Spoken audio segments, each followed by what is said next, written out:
Hermanos, muy buenos días, Dios les bendiga. Un inicio de semana en la presencia de Cristo Jesús.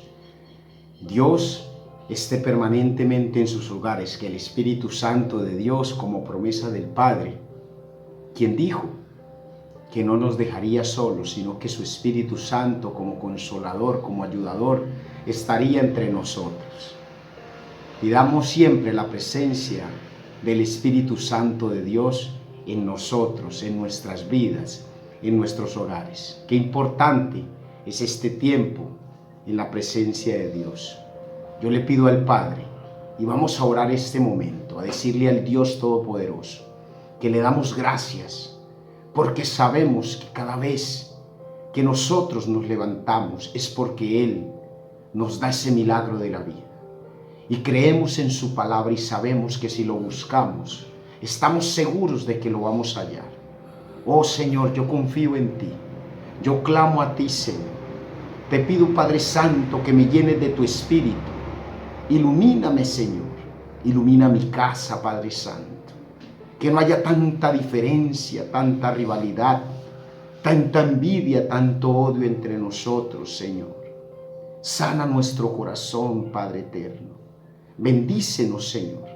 Permítenos estar siempre en tu presencia, Señor. Hermanos, yo los invito que se conecten permanentemente a este su canal, Un Instante con Dios. Aquí estamos compartiendo todos los días momentos de oración, las conferencias, el estudio bíblico, como lo quieran llamar. Siempre es basado en la palabra de Cristo Jesús. Amén. Amén. Hoy quiero invitarlos, hermano. Estamos en tiempos difíciles. Los tiempos, no podemos desconocer los tiempos de crisis que estamos viviendo por esta pandemia. Estos tiempos en que a veces a uno nos desconcerta. ¿Qué va a pasar? ¿Qué va a pasar? Cada día más, cuando vemos que desde el inicio de esta circunstancia difícil que estamos afrontando, el gobierno hizo un aislamiento por 15 días, ya estamos casi en 3 meses, ¿verdad? Pero allí, en esta expectativa donde estamos todos pensando qué va a pasar, nosotros como pueblo de Dios tenemos que tener claro un objetivo. ¿Cómo se mueve el pueblo de Dios en este momento de crisis? ¿Cómo actúan los hijos de Dios en este momento de crisis? Hemos tenido mucha expectativa. Entonces, al saber que va a seguir en esta situación que estamos enfrentando.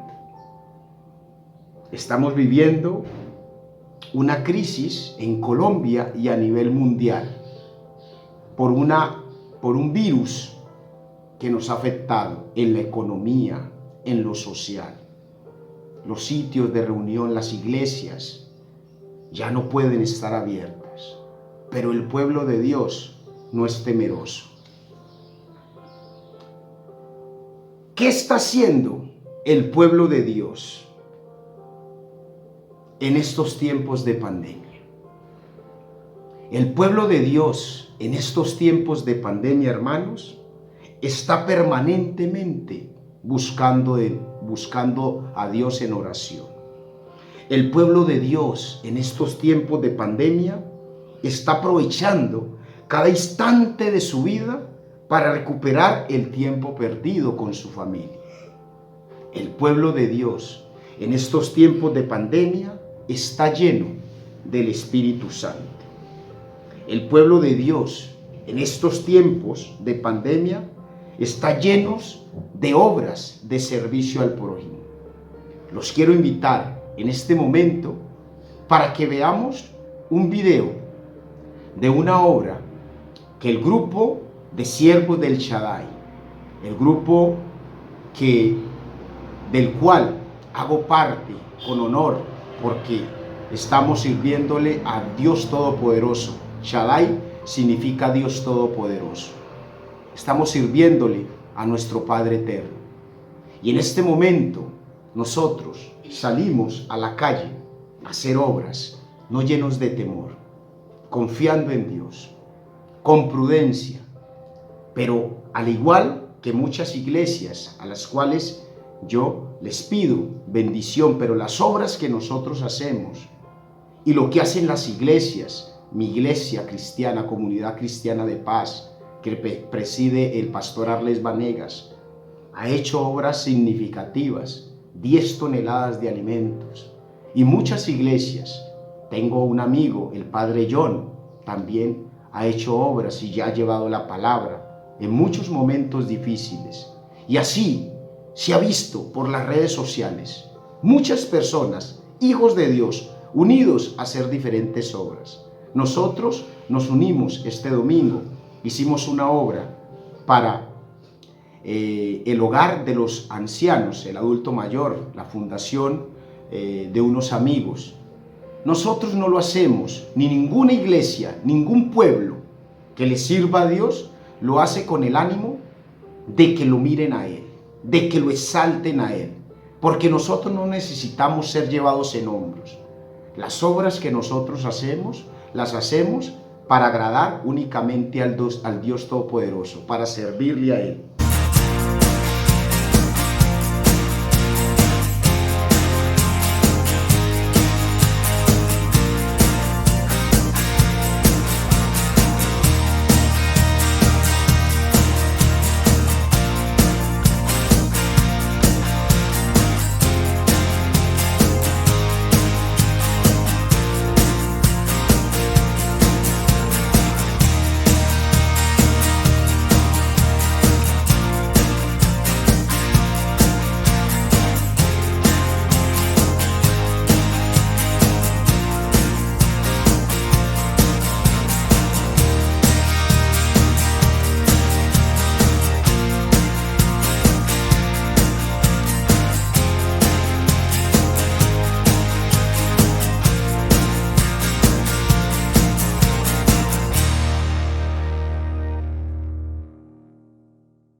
Para agradar únicamente al Dios Todopoderoso, para servirle a Él.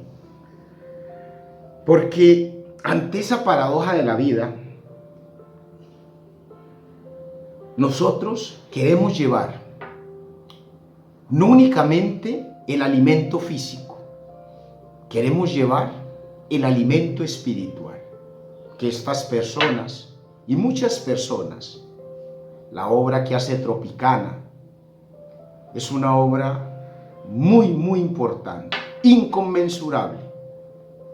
Allí se lleva, además del alimento, la palabra, el alimento espiritual, de lo que Jesús quiere que nosotros nos alimentemos primeramente. Amén. Amén. El pueblo de Dios no está escondido, hermanos. Oiga bien, no podemos escondernos. El pueblo de Dios debe salir a enfrentar cualquier adversidad y cualquier circunstancia, porque estamos dispuestos a servirle a un Dios vivo, no al Dios muerto, no a Jesús muerto. Nosotros tenemos que tener claro que es a Jesús al que resucitó, al que vivió para darnos vida eterna, al que nosotros le servimos. Pero nosotros sabemos, no quiere decir por ello, porque salimos, que no vamos a ser prudentes. Recuerdo una historia de la Biblia que es un principio muy poderoso. El tiempo de José, cuando José, estando en el pueblo de Egipto, fue el segundo hombre más importante, y allí fue su padre Jacob con sus hermanos, y se multiplicó el pueblo, y José era amado en Egipto. Pero resulta que murió José y se levantó sobre Egipto un rey que no conocía a José. Y ese faraón, cuando vio que el pueblo de Israel comenzó a crecer de una manera rápida, se extendían, comenzó a tener temor, a decir, vamos a reprimir. Esto es el hipérbole que utilizo porque la Biblia contiene un texto muy preciso. A veces nosotros al hablar utilizamos la hipérbole con el ánimo de enfocar a nuestros oyentes. ¿Qué es una hipérbole? Es como cuando yo digo, estoy muerto del hambre que soy capaz de comerme hasta un caballo. Eso es una hipérbole. No hacemos tanto, pero pues es exageramos en las palabras, pero con el objetivo de que nos entiendan. Entonces el faraón, cuando vio que el pueblo se estaba extendiendo mucho, ¿qué hizo? Decidió reprimir al pueblo, porque dijo, tenemos que controlarlo, reprimirlo, contenerlo. No vaya a ser que cuando los enemigos se nos enfrenten, ellos se vayan del lado de los enemigos y hagan guerra contra nosotros. Y ahí le dijo a las parteras, todo niño de Israel, del pueblo de Israel que nazca, ustedes lo tienen que matar. Y además de eso, el objetivo de él era que no se expandiera el pueblo de Israel. Pero resulta que las parteras no hicieron eso. Y cuando el faraón les preguntó, ¿por qué no hicieron como yo les dije? Entonces ellas le respondieron, es que las mujeres del pueblo de Israel son muy fuertes. Y cuando nosotros vamos, ellas hace rato han dado a luz. Entonces le dijo el faraón a los del pueblo de Egipto, le dijo, a todo niño del pueblo de Israel, a los que nazcan, a los niños, hay que echarlos al río, a las niñas no. Y entonces, ¿qué hizo? El pueblo, lleno de temor, morían muchos niños. Pero Jocabed, la madre de Moisés, escondió por 3 meses a su hijo. Y lo escondió. Y después de 3 meses, cuando ya no lo pudo esconder más, calafateó un arca, una canasta. ¿Qué es calafatear? Calafatear es cerrar las junturas de las maderas de una embarcación con estopa y le echan alquitrán o brea. ¿Con qué objetivo? Para que no penetre el agua. Entonces calafateó Jocabed la canasta, y allí en esa canasta echó, adivinen a dónde, al río, al mismo río en donde Faraón había decidido que el pueblo, los hijos de Israel, deberían morir. Lo echó a un río. Y para la gracia de Dios, la obra de Dios que es perfecta, en ese río, cuidado por su hermana Miriam, él fue a parar a los terrenos de la casa del faraón. Y la hija del faraón crió a Moisés. En este tiempo difícil en el mundo, estamos viendo que el faraón está suelto. Faraón, que significa muerte. Pero nosotros, en las calles, vamos al río como hijos de Dios sin temor, porque en ese río no vamos a morir. En la calle no vamos a morir, porque tenemos la confianza del Dios vivo, que allá, ante la situación difícil que se está viviendo en las calles, en el río, en donde el faraón con la muerte está matando con este virus a muchos, al pueblo de Dios no lo va a tocar. ¿Amén? Amén. ¿Cuántos bendicen a Dios? Amén. Entonces, hermanos, para que entremos en sintonía ahora en el estudio bíblico, Dios nos pone a nosotros en el corazón lo que vamos a hablar. Vamos a leer, después de esta introducción extensa, la palabra del Señor en el libro de Mateo, capítulo 22, versículo 37 al 40. Leamos la palabra del Señor. Nos dice el libro de Mateo, leamos desde el 36. Maestro, ¿cuál es el mandamiento más importante de la ley?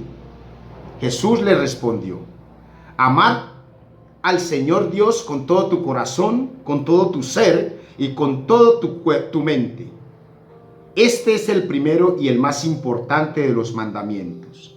El segundo se parece a este: ama a tu prójimo como a ti mismo. De estos 2 mandamientos dependen toda la ley y los profetas. Amén. Amén. Mire lo importante: 2 mandamientos. Y muchos dirán, ¿cómo así? Pero entonces a nosotros nos han venido enseñando que la ley de Moisés, los mandamientos, son 10 los mandamientos de la ley de Dios. Amar a Dios sobre todas las cosas, no jurar su santo nombre en vano, santificar las fiestas, honrar a padre y madre, no matarás, no robarás, no mentirás, no codiciarás los bienes ajenos. Nos viene enseñando eso, ¿cierto? Pero entonces, en el primero, segundo y el tercero, ahí está el primer mandamiento importante.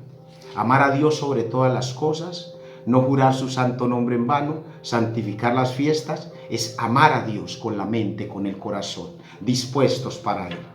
Porque aquí no estamos santificando la fiesta, el cumpleaños de Cali, el cumpleaños de Zarzal, no, las fiestas que honran el nombre de Dios. Y cuando decimos honrar a padre y madre, lo estamos honrando a Él, estamos amando al prójimo, estamos bendiciendo a ese ser que nos dio la vida.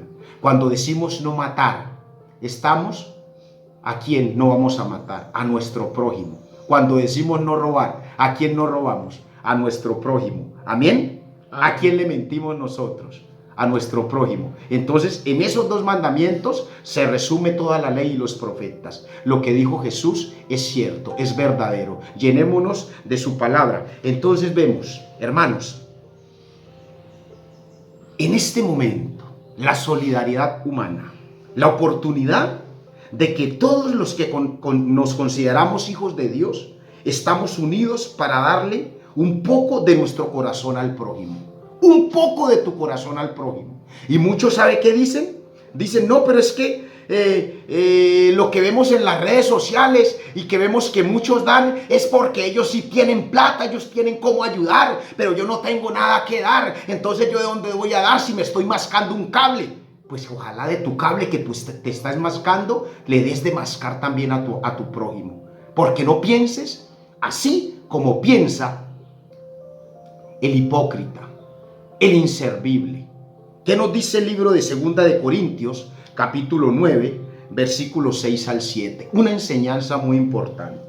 2 de Corintios, capítulo 9, versículos 6 al 7. Leamos la palabra del Señor.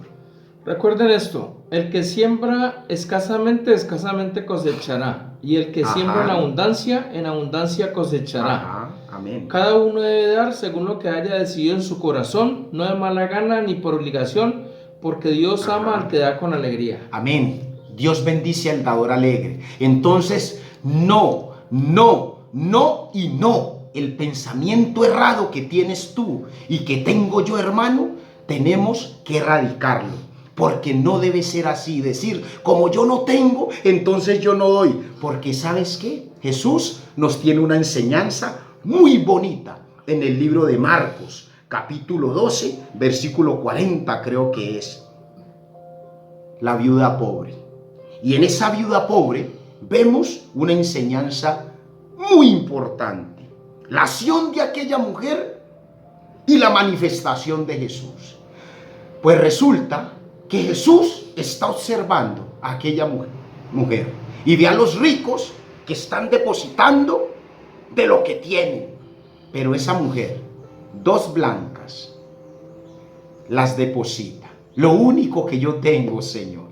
Y allí, con la ofrenda, decidió ella dar de corazón y confirmar a Dios que ella vivía por amor a Dios, que ella vivía para agradarle a Dios. También nos lleva a dar valor a los actos humildes, lo que la mujer hizo. Es humilde y dio de corazón lo que tenía.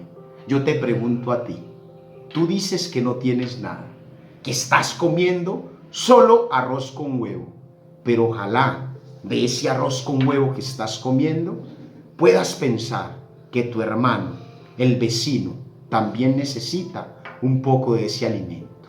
Ese es el verdadero amor al prójimo.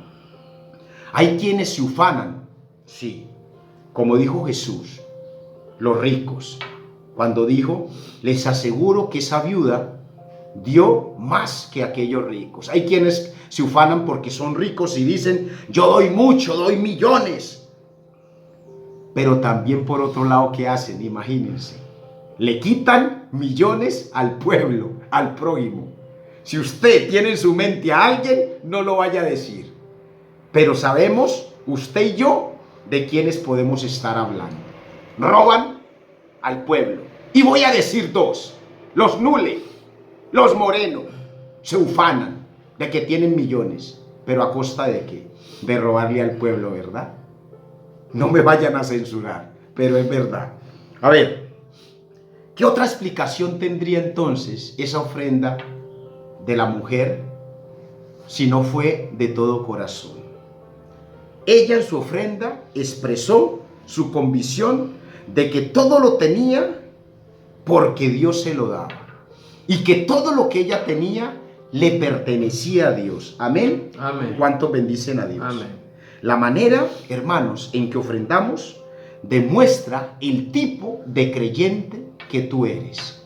Algunos dicen, no, pero es que yo no tengo que ir a la iglesia, llevarle mi plata a la iglesia, al padre, al pastor, porque ellos se van a enriquecer. No, no, no. No pienses así. Piensa en que tú haces una ofrenda para multiplicar la obra de Dios. Allá el que comete el error de coger la ofrenda y embolsillársela, ese es el que va a darle cuentas a Dios. Tú das de corazón, porque Dios, como dijimos ahorita en el libro de 2 de Corintios 9, 6, 7, Dios bendice ¿a quién? Al dador alegre. Amén. Tú eres un dador alegre. ¿Qué nos dice el libro de Mateo, capítulo 25, versículo 21? Leamos la palabra del Señor.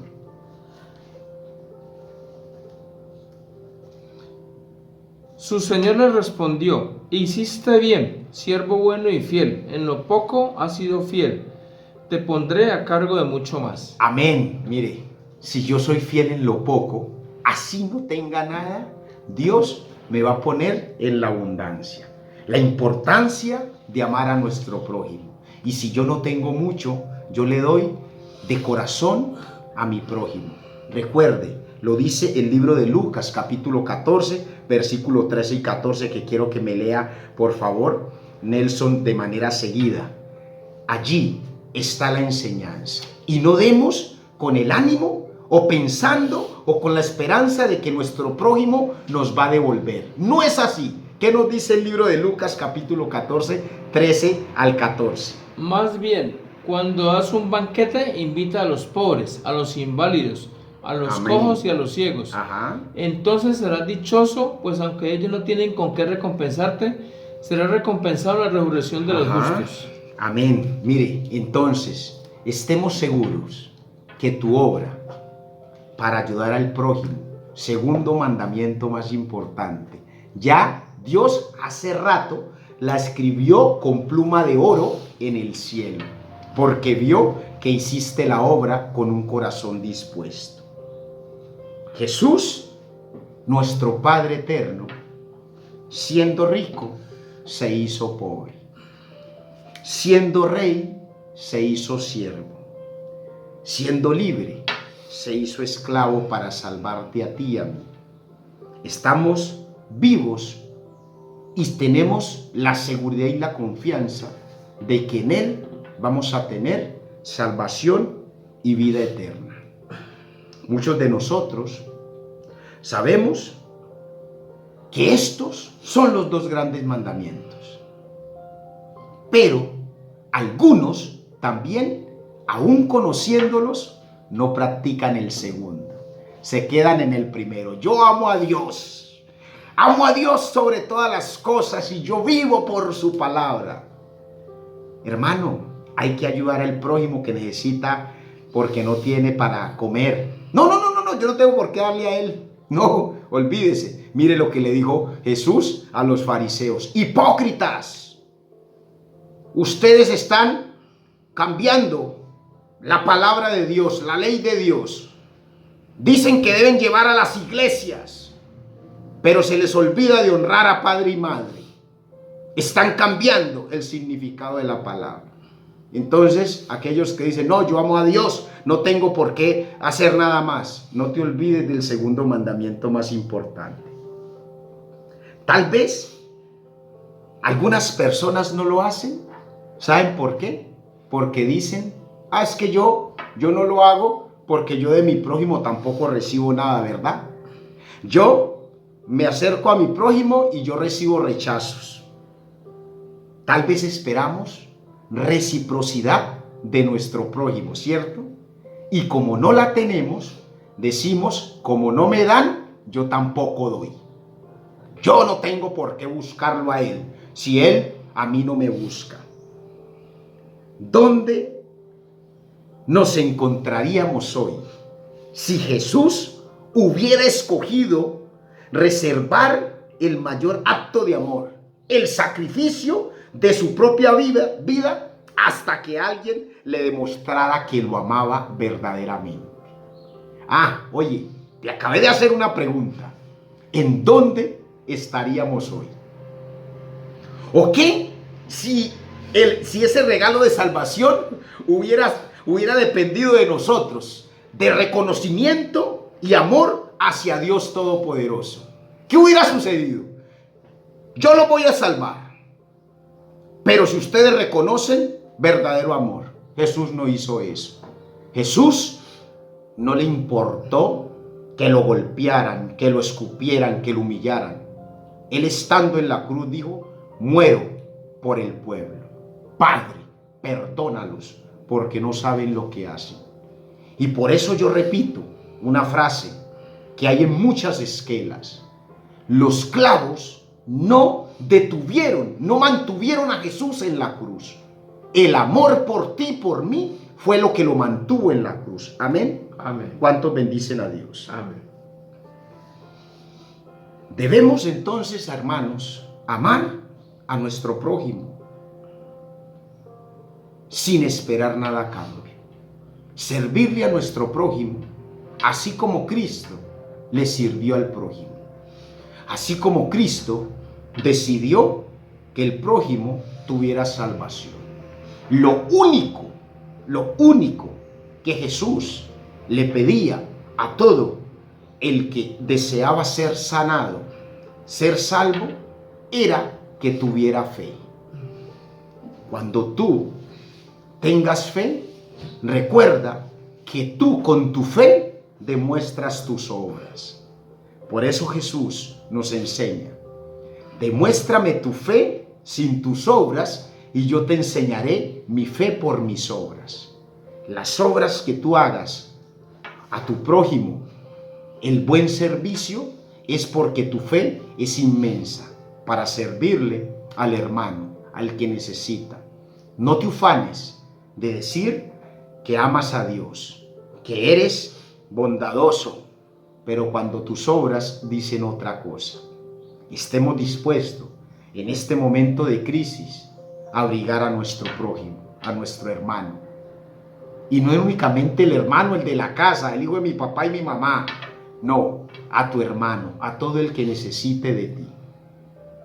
Pero también recuerda que no es únicamente el alimento físico, es el alimento espiritual. Regálales un poco de lo que tú como hijo de Dios tienes en tu corazón, lo que tú conoces.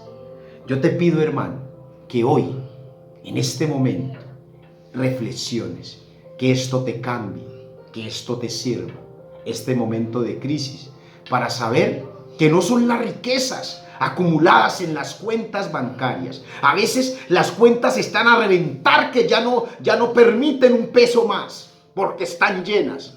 Pero de servicio y de amor al prójimo, pocón. Vive para servir. Recuerda, hay un adagio muy popular que dice que el que no vive para servir, no sirve para vivir, ¿cierto? Entonces, vivamos para servir a nuestros prójimos.